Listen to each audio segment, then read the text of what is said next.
Hello అందరికీ ఈరోజు ఎంతో టేస్టీగా సింపుల్గా రెడీ అయిపోయి కర్బూజా జ్యూస్ అయితే చేసుకుందామండి. సో చాలా అంటే చాలా సింపుల్గా టేస్టీగా ఉంటుంది. సో ఇప్పుడే ఎండలు అయితే మండిపోతున్నాయి.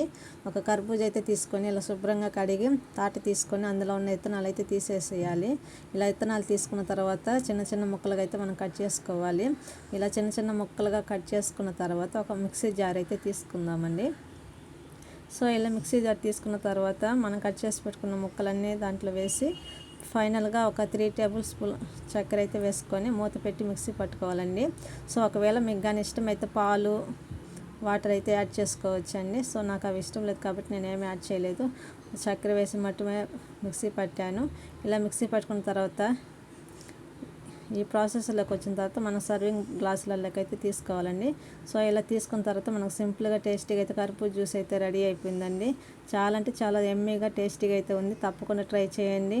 సో చూడండి ఎంత చక్కగా టేస్టీగా అయితే వచ్చింది.